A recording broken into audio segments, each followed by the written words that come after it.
Afzal Ashraf, who's an assistant professor of international relations and security at the University of Nottingham. Afzal, good to see you again. Can you tell us about ISIS-K? This is the terror group that many Western nations are saying is possibly about to launch imminently a terror attack at the airport. Well, what we know is that this is a group of people that have been around for many years.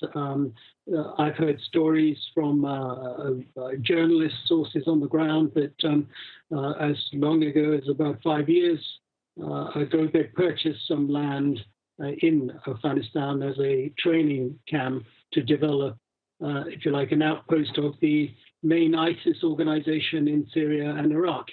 Now, we don't have exact figures, but I would guess it is a relatively small group. They are not a group that is, as far as we can tell, in cooperation at all with the Taliban. Indeed, they are competitors.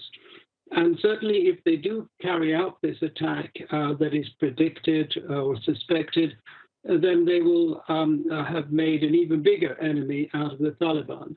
As you will recall, having reported on this situation for many months and years, terror attacks in Kabul are not unusual. And in fact, the last few weeks have been very unusual in the amount of relative peace that has existed in the city.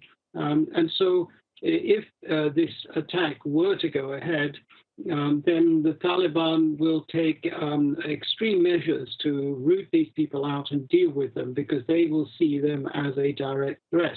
And it will be interesting to see how successful they are relative to the government, who have been unable to deal with the existence of ISIS and the Khorasan, ISIS-K as they are sometimes known, for about 5 years since they were first known to exist in the country. As far as the security threat of the evacuees, from the evacuees, possibly might be concerned, we had the Russian President Vladimir Putin a couple of days ago saying he's extremely concerned about Western nations wanting to house evacuees in Central Asian countries temporarily until they get to their final destinations. He's worried about possible terrorists pretending to be refugees coming to Central Asia and then possibly entering Russian territory. I believe it was France 24 hours ago said that one particular passenger on an evacuation flight was suspected to possibly have ties to the Taliban. I mean, what do you make of that possible potential of a terrorist pretending to be a refugee and reaching a third country? Well, there's a great potential for that. That is something that even the British have acknowledged. A lot of people are turning up. One of the reasons we've got this crush at the airport is simply because the Western countries, primarily the US and the UK and other countries, have got a lot of people there, the majority of whom do not qualify to be, if you like, extracted from Afghanistan.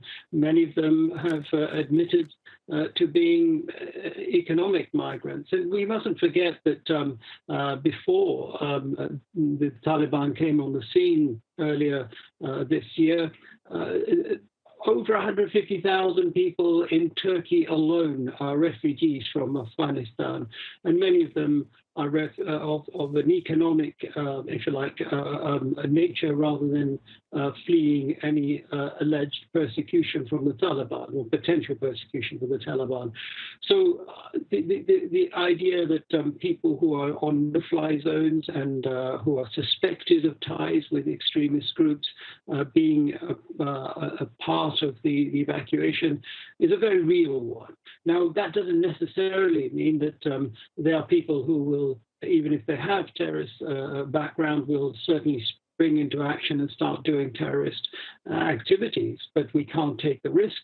And I think it is incumbent upon all of the countries involved to ensure that they properly vet the individuals they extract and indeed take care of them, because we've had people, several instances in Europe where people have not had any ties to terrorism and have come into these countries as refugees and have then developed terrorist affiliations through radicalization and conducted horrific attacks.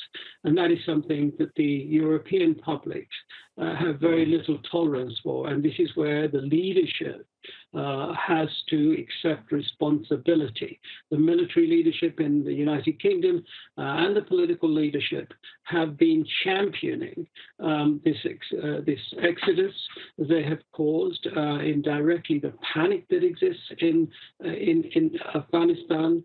If in that process they bring people into Europe who are prepared to conduct terrorist attacks, then they will have to shoulder the responsibility. Afzal, really appreciate the analysis. Thank you so much indeed. Afzal Ashraf from the University of Nottingham.